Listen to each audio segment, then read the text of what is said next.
Welcome to this series, exploring innovation, progress, and achievement using a technocentric paradigm, by Ash Stuart. You may want to also read Ash's original Substack article for the best experience, including footnotes and other details.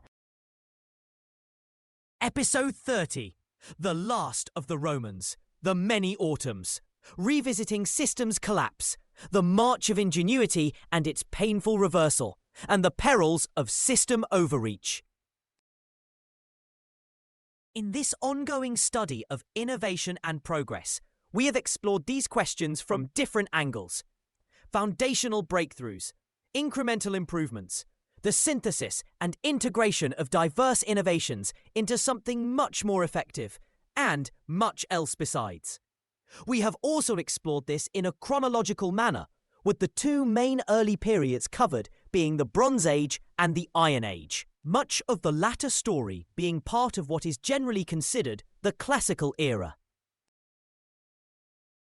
We saw, in episode 20, Systems Scaling, Systems Shattered, how after rising to great heights, the Bronze Age in many areas came crashing down in a sudden collapse.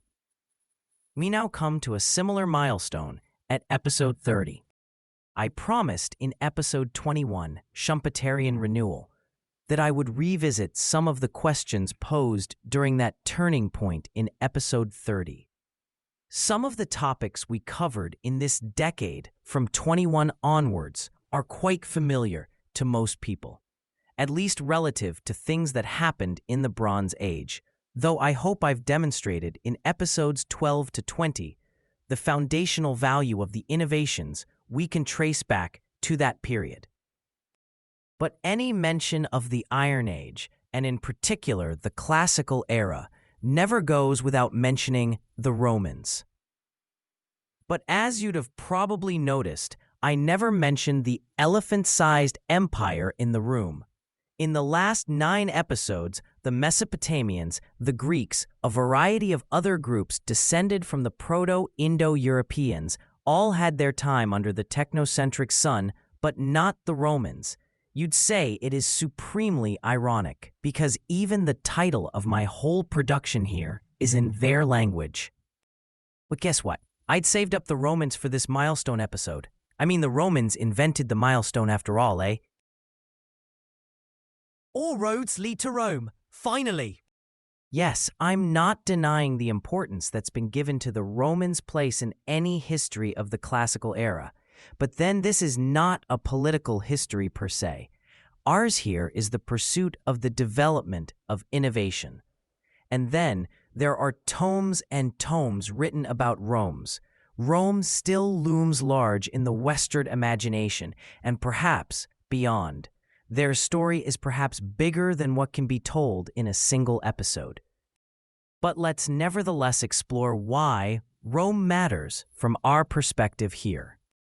Furthermore, in this episode, in line with the previous milestone one at episode 20 as promised, we will essentially be drawing curtains to an era, this time winding up the classical phase of this entire series.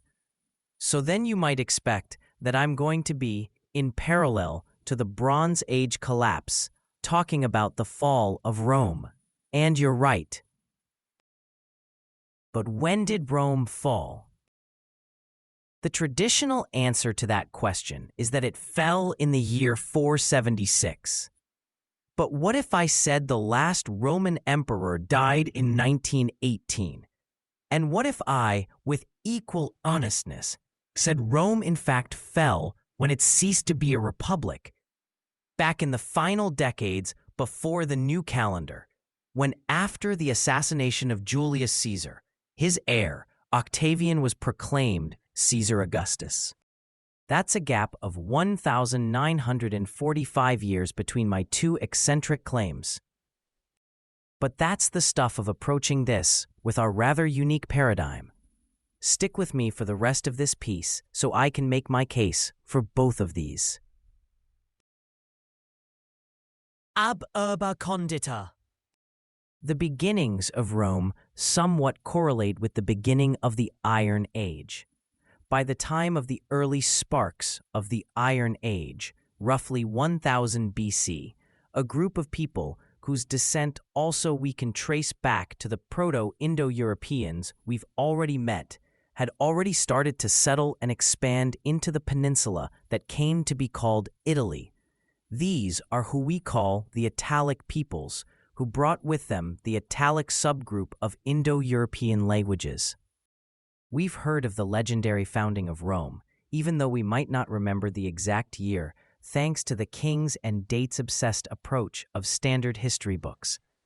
But whether it was at that time in the 700s or even centuries later, the area of Latium where the Latins settled was but one of many settlements, and it was by no means clear that that city on 7 hills the Latins built over many days, remember, would end up taking over, not just Italy, but much farther beyond. Even in 300 BC, if you stood atop a hill in Italy and surveyed the land, there's no way you could have been sure the Romans would prevail. It could have been the Samnites, a neighboring Italic group, or even the Etruscans, a non-Indo-European group, who had been more powerful, advanced, and widespread in the past.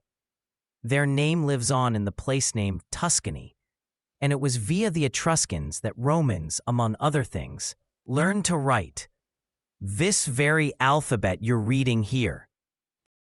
Around the mid-millennium BC, the epicenter of innovation and progress in Europe was, of course, the Greek city-states, which we covered in episode 23, who were themselves inheritors of developments further east, the ancient Near East, such as the Mesopotamians we covered in episode 24. There had been no large or powerful states or polities in Europe, further west or north of the Greek lands, and colonies dotted along the Mediterranean. But Rome was on the rise. Affairs in public. There are a few institutional innovations that emerged in Rome which are worth a mention. Perhaps the foremost is the Republic. As in most places, the Roman state originated in the rule of chieftains and later kings, but this changed. The Latin phrase, res publica, means public thing or public affairs, and the notion developed that the affairs of the state must be available for everyone to see, rather than the affairs being solely the domain of kings. Res privata. In terms of timing, this correlates with developments in Athens, such as the reforms of Cleisthenes and Solon, which are connected to the emergence of Athenian democratia. But I suggest the Roman developments are more likely indigenous to the Italian peninsula rather than Greek-inspired, which implies with significant influence from the Etruscans. For example, the concept of the Senate has been traced back to the Etruscans, Latin, senatus, meaning council of elders. Compare the somewhat archaic English equivalent, alderman or ealdorman. Alongside the transparency designed into the system of the Republic, other elements included a system of checks and balances and shared power, such as between the Senate and the Assembly. If we are familiar with this language today, we know we have the Romans to thank for all this. Another vital institutional component is the idea of Romanitas and the concept of virtus, civic virtue. These included a strong emphasis on resolving political arguments through debate and votes rather than violence, and a deep moral sense of loyalty to the state, public duty. As we can imagine, this helped foster resilience in Roman society. And then, perhaps the cherry on top is the Roman legal system, something else which is still with us in one form or another to this day. Early on, the Romans started to codify and build systematic legal frameworks and constitutional systems, which, having stood the test of time, not just in their day, but in ours, speaks to their powerful character as Roman institutional achievement. This development, in some ways, especially some rather fundamental ways as it came to be implemented later, was quite different from that of the common law, which we looked into in the previous episode as part of our study of nimble and adaptable systems. Rather more rigid, being, of course, top-down, but this gave the early Romans a solid foundation that served them well, especially during the tenure of the Republic itself. But yes, that said, some of these institutions began to fray as Rome started to grow. O tempora, o mores. We associate the emergence of Rome as a growing power with its military might. But this military ascendancy, very much in line with our technocentric expectation, is very much rooted in the institutional innovations such as the above. The Romans did benefit from the advantages the Iron Age offered, such as the artifactual technologies we've covered in the last few episodes, in particular in the use of iron to build superior weaponry, which the Romans no doubt used to huge advantage. But much of this artifactual technology was also available to other groups. In good part, Rome's ascent at the expense of such other groups can perhaps be traced to innovations such as the republican form of governance and other institutions. I say this with the caveat that there are many other factors such as the manpower available for drafting into wars, a certain martial spirit that emerged, and even sheer luck, among many others, which all had a bearing to different extents at different times. There is much detail, much hand-wringing, and a lot of ink on what came next, both in classical times and in almost every generation that obsessed with this classical legacy ever since. I won't get into the political details, but suffice it to say that as Rome started to grow, these institutions came under severe strain. We know that matters came to a head when the very survival of the Republic came to be questioned. And this is, of course, the most widely known, or at least widely talked about, part of antiquity. Rome's last-ditch gasp to save the Republic, which culminated in the insertion of several knives into the body of Gaius Julius Caesar. You'd be forgiven in thinking that his famous last words were indeed, et tu, Brute? These were in fact fabricated by William Shakespeare, et tu, Bardet. Primus inter pares. So when, after the civil wars, Augustus took control, he called himself princeps, meaning foremost, literally, first catch, origin of our words prince, principal, etc. He was, to use another twist of that term, primus inter pares. In other words, though he presented himself as first among equals, and did not pull down the institution of the Senate, he eviscerated that body, downgrading it de facto into a simple talking shop, concentrating all power in himself, in the person of the imperator, emperor. The Republic was dead. Long live the Republic! It can be argued that the core institutions of the Republic would have inevitably crumbled under the weight of the growing might of an ever-expanding Rome, and that the demands of empire necessitated a different arrangement. I want to take an aside here and discuss a republican concept that is easy for us to misunderstand. In a small set of systemic cases, in particular at times of crisis, such as the existential threat of foreign invasion, the Republic had within its constitutional framework the office of emergency powers bestowed in one man, a magistracy, solely to facilitate the concentration of resources required in such an hour of crisis to fend off the lethal threat. Appointed by a consul, this is said to have been limited to a 6-month term. Such a magistrate was called a dictator. But that's where much of the comparison ends. While the Roman Republican dictator had a vastly expanded array of powers compared to normal times, It was not what we expect of our dictators. Besides, it had largely fallen into disuse for more than a century before it was abused in the most egregious form when good old Gaius styled himself Dictator Perpetuo, sufficiently enraging people who strongly wanted to preserve the Republic by bringing out the knives.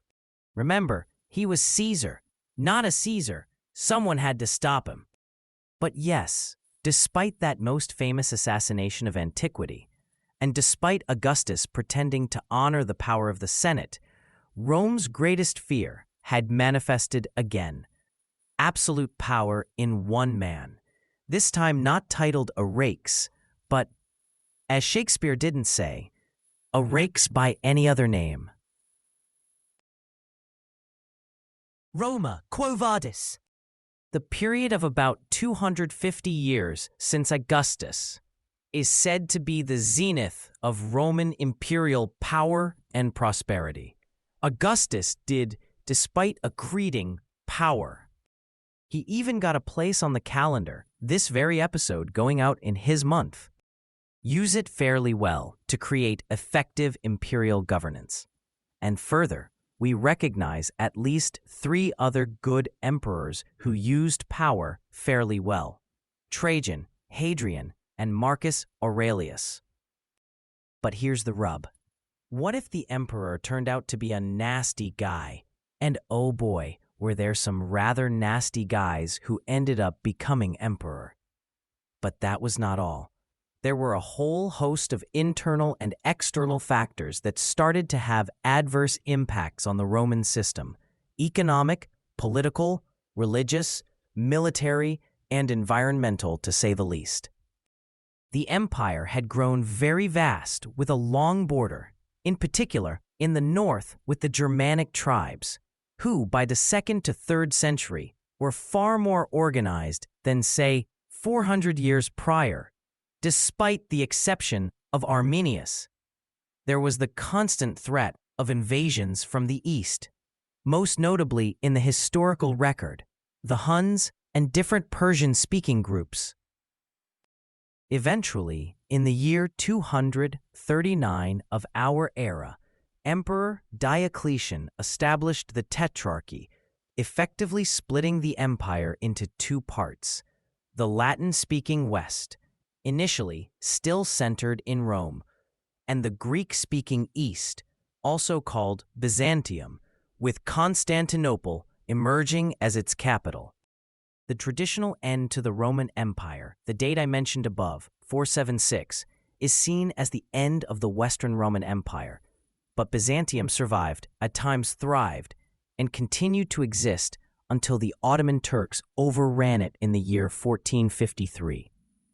The Byzantines in that stretch of time continued to see their empire and even themselves as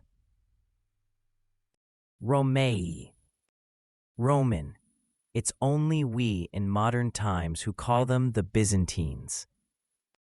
Another watershed moment in the history of Rome, of course, is when Emperor Constantine converted to Christianity and legalized what had hitherto either been dismissed or actively suppressed. And just like the empire itself, eventually Christianity also split into 2, the Roman Catholic Church in the West and the Orthodox in the East. And when Byzantium fell to the Turks, the sentiment emerged in Muscovy that they were now the main inheritors of the Orthodox faith.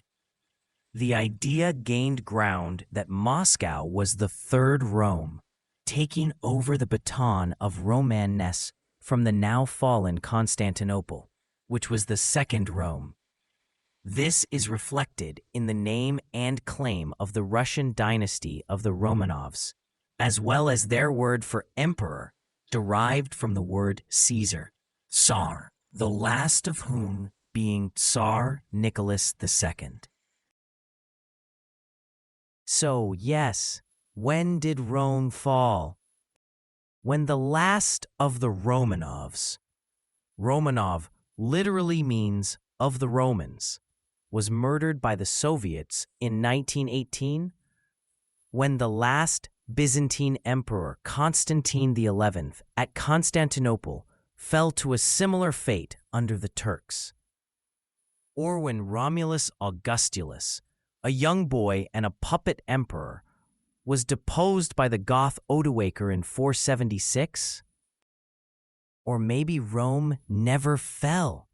Even as the political institutions weakened, Rome slowly metamorphosed into a spiritual institution, the Catholic Church. Or maybe Rome fell when the Republic fell,